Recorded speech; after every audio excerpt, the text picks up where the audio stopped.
Let's talk about cryptography. So this is a very interesting topic, especially with the current situation of cryptocurrencies, right?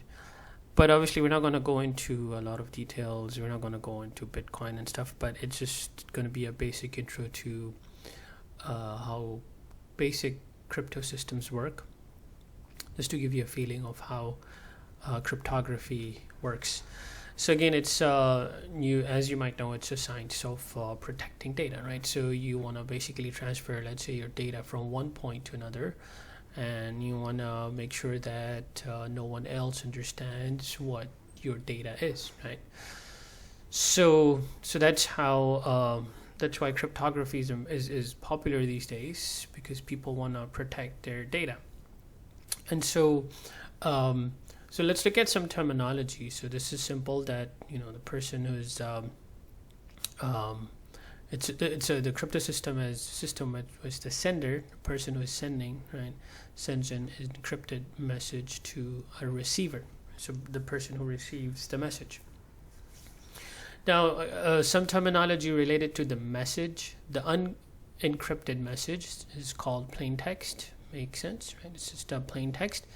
And then the encrypted message is called ciphertext. Okay. And then there's a secret key involved in basically encrypting the plain text. That key allows the receiver to decrypt the message as well. Okay. So we'll be using these words in this lecture, so just get used to it. So let's say that you have this message, not a very nice message, but this is from Zybooks anyway. So let's say but when it comes to cryptography, this is the type of messages you want to encrypt, right? So let's say that you have this message that you want to encrypt, right? So this is a very basic encryption, that you're basically using the 26 alphabets from the English alphabets, and then for the space you're using 27, right, as the code, and for all the alphabets is from 1 to 26.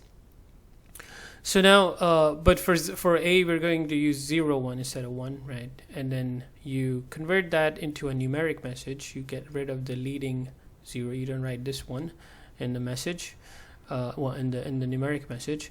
And then when you convert it back, so let's say you have some other message that you want to convert back, then you put a 0 in the front. If the numbers are not even, you put a 0 in front.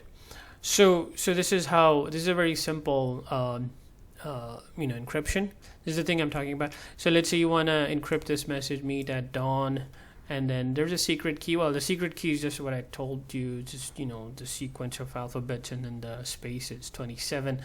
So I wrote a program in Python to encrypt this, and so you can also write one if you want. If you're interested in cryptography, I would suggest you would write one, but I'm not going to give you a hard problem, especially a Python related.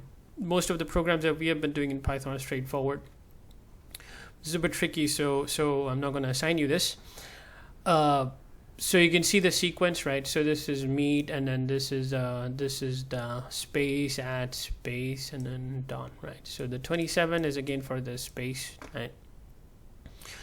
And so the person who gets this message as a numerical message, the person knows that it's a simple encryption key. You just have to replace A with 0, 1 and B with 0, 2 and so on. So you can get that message back. And so if you look at what I did over here is you have so this is that part 130505, right?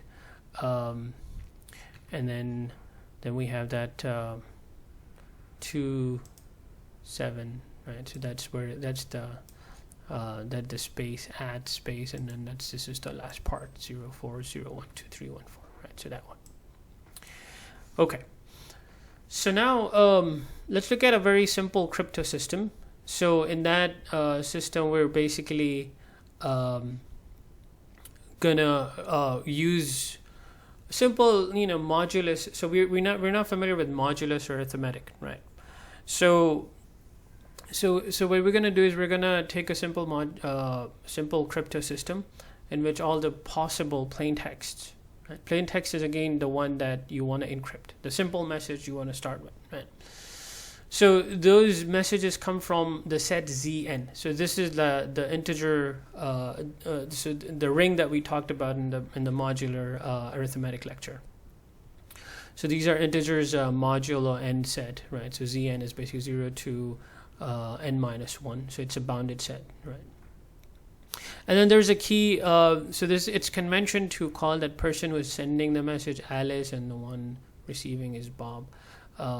So they share a secret key that is also from the set Z sub n, right? And there, again, the main assumption is that the key, right, is going to be something that only the two people, they meet at some point, they share the key, and then no one else knows the key, right? So the math related to this, so this is again a very simple crypto system where you have this plain text M. Now you want to encrypt this, and again you get the ciphertext. So C is the ciphertext, and then K is the key, right? And then you take the mod n of the addition. And then when Alice sends, Bob receives it, and then Bob basically decrypts it using that key. So the key is the common thing, right? Obviously the mod. So the key they both know, right? And then Bob takes the ciphertext, right? And then gets back M. So M is something that you want to decrypt, right? And so M is what Bob is gonna get, right? So Bob calculates M, right? And so in this way, Bob decrypts the ciphertext. Okay, so let's look at a simple example. So now let's say that N, capital N, is 33 and 91, right? We're gonna take so the key is 2191, and then the message is 2317. So again, we're looking at very simple ciphertexts and a simple crypto system.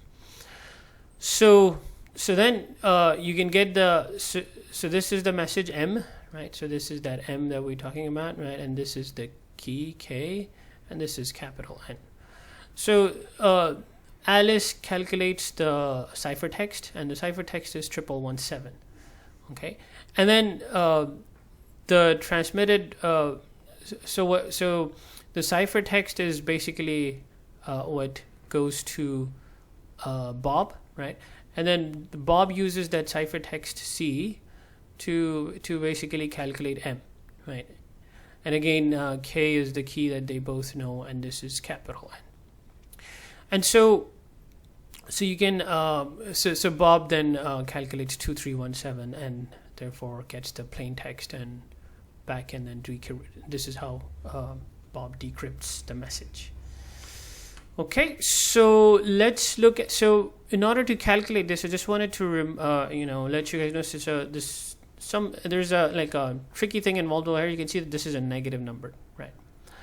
So what you can do is you can calculate the mod of a negative number in the following way. So let's say you want to calculate negative x mod m.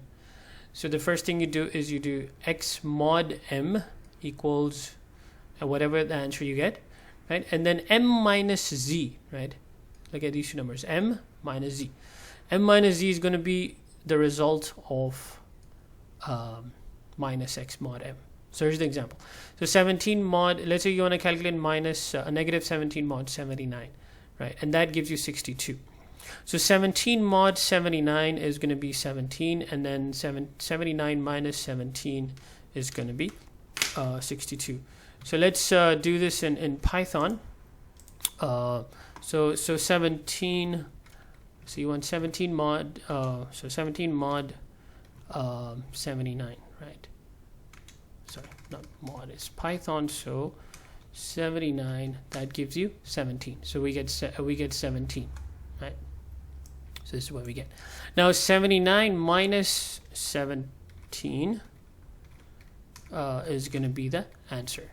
So this is the answer to negative 17 mod 79.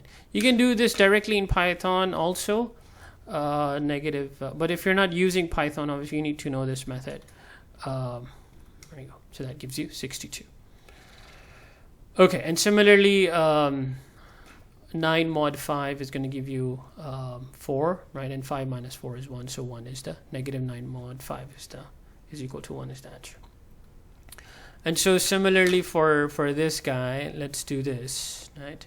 So you want to basically, well, you can do this directly, right? So if you're so let's do 1117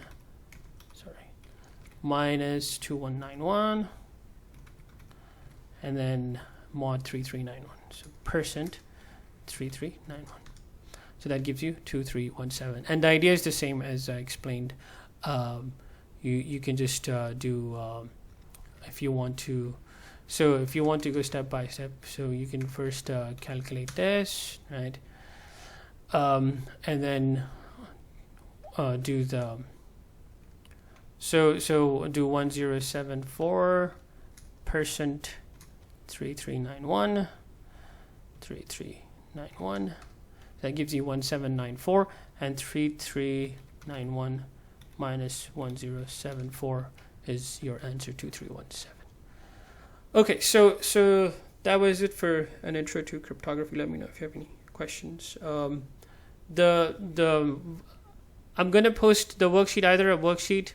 I'm still deciding on what the worksheet is going to be. It's most likely going to be a Python program. So if it's a Python program, just going to type it in the module section.